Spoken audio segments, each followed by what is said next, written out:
করি আপনারা সবাই খুব ভালো আছেন। আজ আমরা একটি নতুন চ্যানেল খুলেছি যার নাম হালকা আলোচনা। তো আমাদের হালকা আলোচনা চ্যানেলের প্রথম বিষয়বস্তু হলো অগ্নিকমের উপর একটি মডেল। এই মডেলটি আপনারা প্রজেক্ট বা ঘর সাজানোর জন্য তৈরি করতে পারেন। এটি আমরা অত্যন্ত ঘরোয়া উপকরণ এবং সহজ পদ্ধতিতে তৈরি করেছি, তাই আপনারা চাইলে এটি নিজেদের কাজে তৈরি করতে পারেন।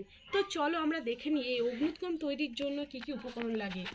তো প্রথমে আমরা নিয়েছি থার্মোকল, মোম আমরা 3টে কালারের ইউজ করেছি, একটা অরেঞ্জ, একটা রেড এবং একটা ইয়েলো। তারপর নিয়েছি কালার পেপার গ্রিন কালারের, আঠা, টিস্যু পেপার, নুড়ি, কাঁচি, ঘাসকে আমরা পাটকে কালার করে ব্যবহার করেছি। তো চলো এটা কিভাবে তৈরি করব সেটা আমরা দেখে নিই। প্রথমে আমরা থার্মোকলকে গোল করে কেটেছি, এরপর একটা থার্মোকলের উপর আরেকটা থার্মোকল গোল করে কেটে আঠা দিয়ে বসিয়েছি। তারপর তার উপর গ্রিন কালারের আর্ট পেপার আঠা দিয়ে বসিয়েছি। এবার টিভির খাম নিয়ে সেটাকে কেটে পিরামিড আকৃতির করে আঠা দিয়ে থার্মোকলের মাঝখানে বসিয়েছি। এবার থার্মোকলকে হাত দিয়ে ছোট ছোট করে কেটে ওই পিরামিডের উপর আঠা দিয়ে বসিয়ে একটি পাহাড়ের আকৃতি করেছি এবং তাতে টিস্যু পেপার আঠা দিয়ে লাগিয়ে দিয়েছি যাতে রং করতে আমাদের সুবিধা হয়।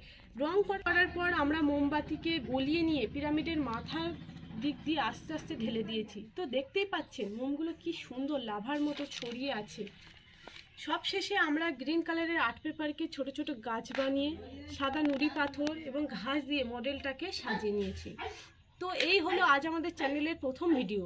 যদি আপনাদের ভালো লেগে থাকে তাহলে আমাদের চ্যানেলটাকে সাবস্ক্রাইব করে দিয়ে পাশে থাকা বেল আইকনটিকে প্লিজ বাজিয়ে দেবেন এবং লাইক কমেন্ট শেয়ার করতে ভুলবেন না, কারণ আপনাদের একটা লাইক ও কমেন্ট আমাদের নতুন ভিডিও বানানোর জন্য অনুপ্রাণিত করবে। তো এখানেই আমরা শেষ করছি আজ।